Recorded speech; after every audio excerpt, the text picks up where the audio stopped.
Hello there. My name is Surveyor Realtor, your property consultant.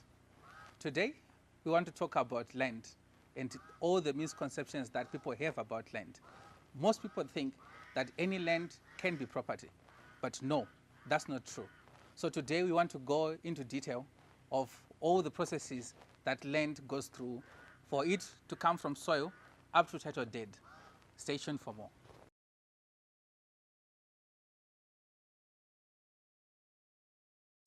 Land, as abundant as it is not up to any person to just go and claim a land.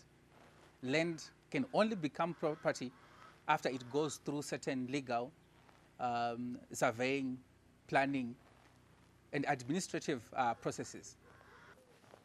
Imagine a big piece of land that needs to be subdivided into smaller stands. First of all, the planning authority needs to know whose land is this. Do they have the right to take such a development or not? So the first thing is to ascertain the ownership of that land.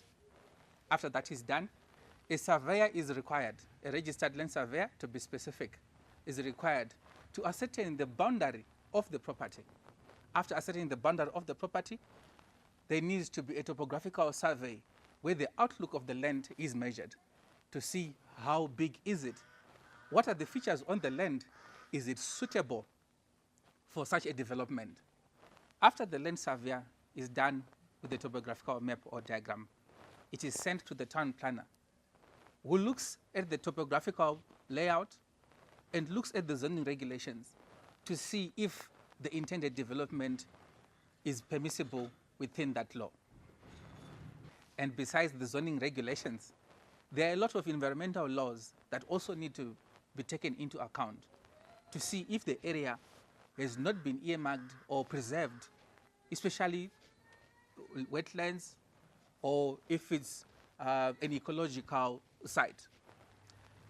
It is only after the town planning permit has been achieved that the land surveyor is given the document to peg as according to the additions or subtractions of the town planning departments. Sometimes the map or the plan that might go to the town planning department for approval might be edited to add things that make it suitable for the required area. So after the town planner is done with the planning, they send it to the town planning department for approvals.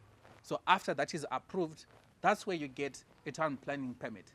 Obtaining a town planning permit basically means that whatever land use that you had for that land has been approved.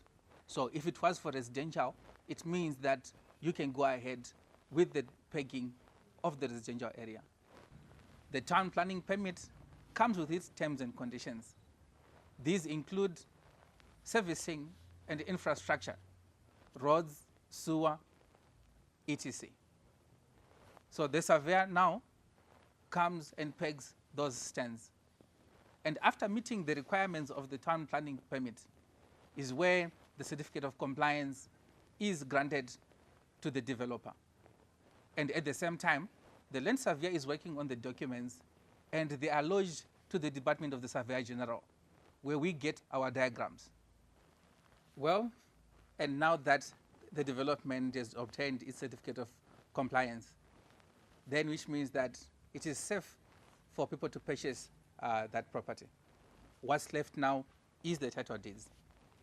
What is required for the title deeds? So the deeds registry office requires rate clearances at the municipalities, tax clearances at both Zimra and the municipality, agreement of sale, and all the other documents that come with the property. These include survey diagrams, etc. And a conveyancer, who is the one who's responsible for submitting those documents to the deed registry office. And with the title deed, welcome to security of title.